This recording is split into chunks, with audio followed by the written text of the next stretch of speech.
The current modern method of missions teaches our missionaries to become pastors and not be missionaries.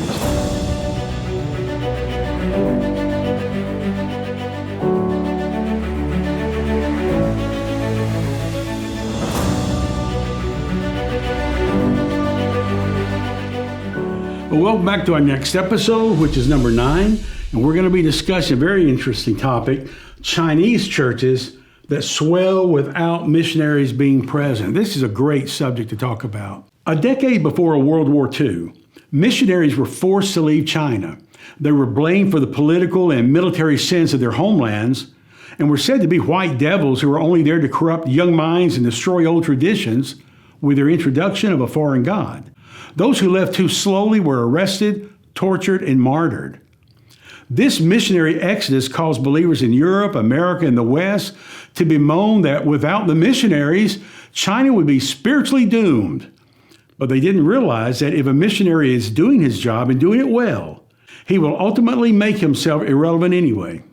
Our current mission philosophy teaches us that as missionaries, we should pick a city, move there, then carefully witness so that we don't alienate ourselves from the government and be deported, then seek out believers to help us start a church.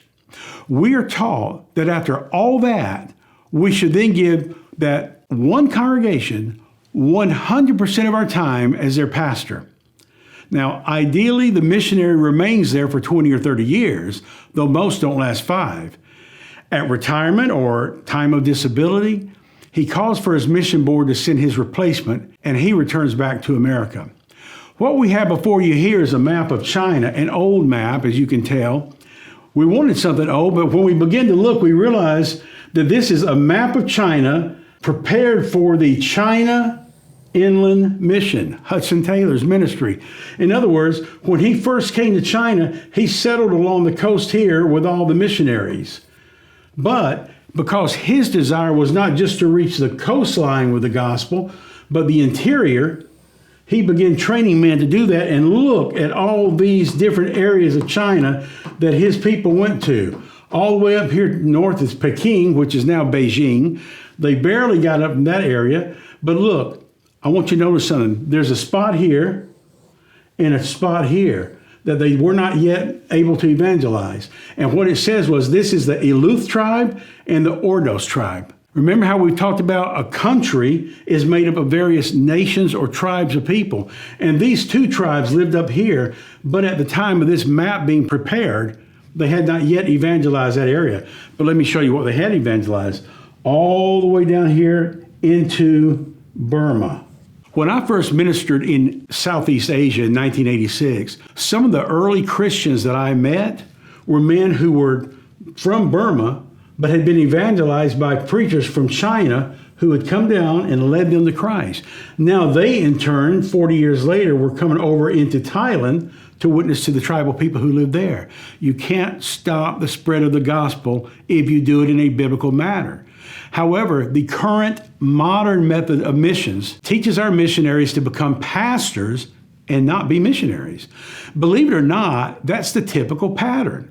So you see, we haven't fulfilled the Great Commission because we have abandoned the great example of how to fulfill it. We forget that Paul never pastored a church.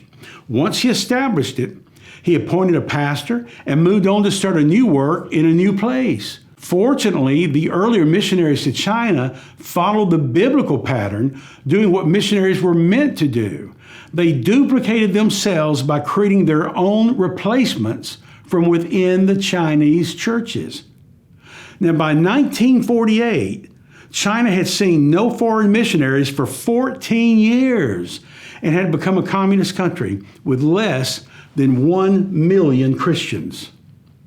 A few decades later, when the bamboo curtain fell, Western missionaries began to return. Their consensus was that during the 40-year absence of missionaries, the Chinese church had grown from less than 1 million to more than 125 million Christians professing faith in Christ. Well done, faithful servants. These Chinese believers followed Hudson Taylor's teaching to evangelize all of China, not just those easily reached on the coast. As a result, Christianity has flourished in underground churches that have reached not only the Chinese, but also the hundreds of tribal nations living within the Chinese border. Were you aware there were so many believers in China? Did you realize that the massive increase in converts came after the foreign missionaries were expelled? Why do you think that is?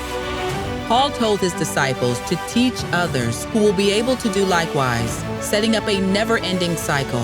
How effective were the early missionaries at following that directive? And how can we encourage others to do the same? This is discipleship in its purest form. Are you discipling anyone, or will the cycle end with you? You don't know what you can teach? Teach anything you know to anyone who doesn't know. We hope you've enjoyed this episode in our Understanding the Great Commission series. If you'd like a copy of the book, it's available in paperback, audiobook, and digital download. Just click the link in the description below. Thank you for watching.